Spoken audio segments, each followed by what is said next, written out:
Nous sommes dans Vive les livres et nous recevons aujourd'hui Jean-Luc Romero-Michel pour ce livre publié à la fois chez Michalon et chez Massot, chez Florent Massot, Plus vivant que jamais.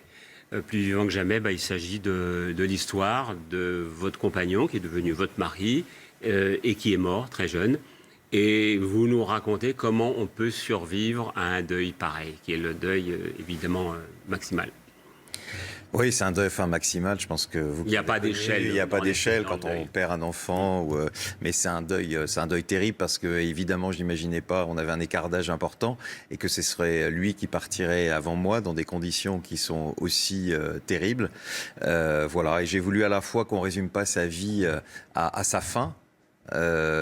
Et rappeler l'aide de lumière qu'il a été et en fait tout le bonheur que j'ai eu. Vous savez, il y a un moment où j'étais très très mal, enfin où je suis bien sûr toujours très mal, mais j'étais très mal après sa mort, et il y avait une dame qui avait à peu près 75 ans qui me voit, elle me dit oui, ça doit être dur, mais elle me dit, vous savez, vous avez quand même de la chance, vous avez connu un grand amour, moi jamais.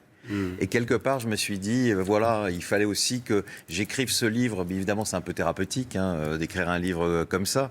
Mais il fallait aussi que je l'écrive pour me rappeler tous ces moments heureux qui, aujourd'hui, restent dans mon cœur et me permettent de survivre à ce deuil. Et puis, quelque part, d'être résilient et de me rendre compte que on peut peut-être continuer sans jamais oublier.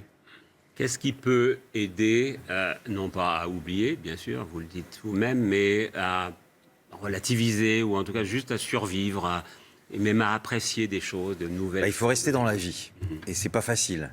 Mais bon, vous savez, quand j'ai appris que j'avais le sida à une époque où on devait mourir, ça a été un peu la même chose au final. Et moi, j'ai continué à travailler, à aller partout, à continuer mes combats sur le droit de mourir dans la dignité, sur le sida, sur les questions LGBT.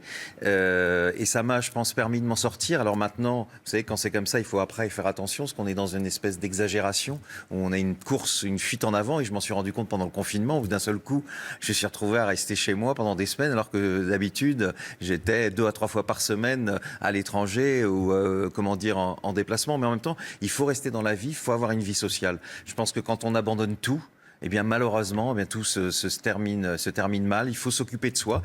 Et puis, vous savez qu'une chose, c'est le moment présent.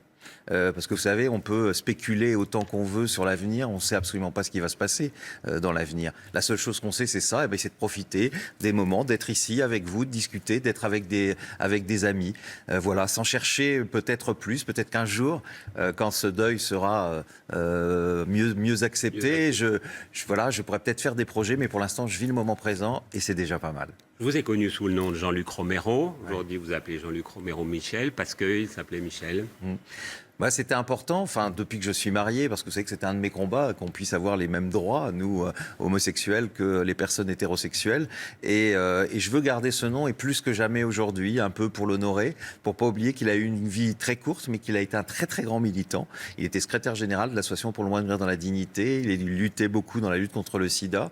Et voilà, je ne souhaite pas qu'on oublie ce qu'il a aussi apporté, même si sa vie a été très courte. Voilà, ce livre s'appelle Plus vivant que jamais, comment survivre à l'inacceptable. C'est aussi, je dirais presque un bréviaire, une Bible pour des gens qui ont perdu d'autres êtres que leur mari ou leur compagnon. Vous savez, on a chacun confronté à des deuils insupportables et c'est un peu une façon de montrer comment on peut s'en sortir dans ce deuil, comment on peut faire ne pas oublier ce que les gens... Vous savez, il y a quand même quelque chose d'insupportable quand vous venez de perdre quelqu'un, on vous dit il faut passer à autre chose. Oui. On ne peut pas passer à autre chose, c'est ce que je veux dire, on ne passe pas à autre chose, mais on peut continuer à vivre. Et je crois que la personne qu'on a aimée, quelle qu'elle soit, elle a envie qu'on continue à vivre et quelque part on vit doublement, on vit pour elle aussi. Jean-Luc Romero-Michel, publié donc chez Michalon et Massot Éditions.